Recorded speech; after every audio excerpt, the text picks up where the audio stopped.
Hello, this is your metric system worksheet tutorial. In this we are going to talk a little bit more about metrics conversion and how to go from one metric unit to another, and also talk a little bit about the lab and what you're going to be doing this week. Just a little background, this was in your lab worksheet, but metrics are used in science and in other countries, in many other countries. And here are some of the basic units: meter, liter, grams, and degrees Celsius.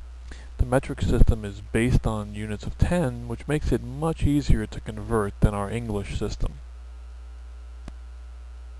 Now here are some of the prefixes you might see. The top list, deci, centi, milli, micro, those are all very small units. You probably will use these a small amount because the units which you'll be using in your worksheet will need at least the first couple. The others would be microscopic. If you look at the bottom list, deca, hecto, kilo, these are going to be very large units. Kilo would be probably the only one that you would actually see and really pretty much out here, because sometimes you'll see kilometers per hour. Now let's check my height. If I stand up here against this wall and see if I can find my height, it looks like I am 4.2 centimeters tall. The numbers next to me are 1, 2, 3, 4, 5. Those are in centimeters. The divisions that are smaller are going to be in millimeters. Now I like to use this number line below to convert from one unit to another.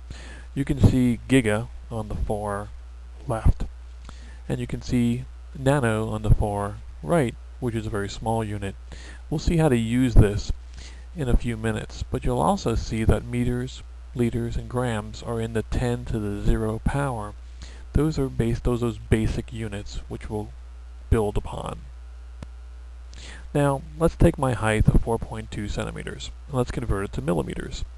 If you look at the decimal, if you line up the decimal point with the centimeters, 4.2, and you want to change it to millimeters, you'll see that you will need to move the decimal point one place to the right. If we do that, it's going to be 42 centimeters tall. So this is a very simple way of moving the decimal right or left according to which units you want to move from and then to. Now let's see if you can do this. My height again is 4.2 centimeters. Convert my height to meters. Well, you should have gotten 0.042 meters.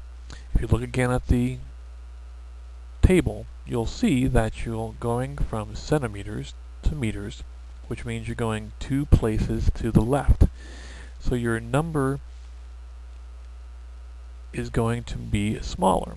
So as you move your decimal to the left, the number you come up with should get smaller.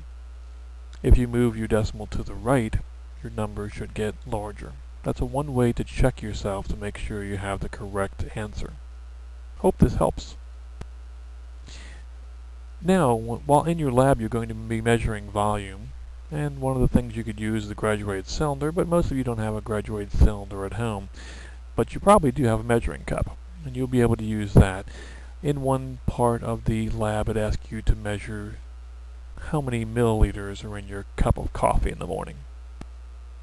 Measuring mass, well, you may not have this one around, but this may be something. If you're a fisherman, you may have one of these which you can weigh or gain mass of by hanging this up and then actually hanging your fish or hanging whatever you want to weigh on the end of the hook, and it'll actually drag that down and actually give you the mass in grams, or in this case ounces as well. And the last one was measuring length.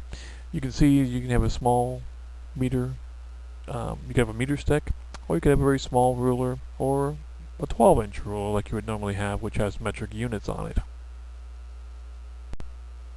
Well, I hope this helped you with your metric conversions. I know there are a number of ways that you can do these metric conversions in ratios and more mathematical with algebra, but I think sometimes this method with using the number line is sometimes more simple for many students who haven't had a really good math background. If you need any more help, please contact me for more assistance. Take care. Goodbye.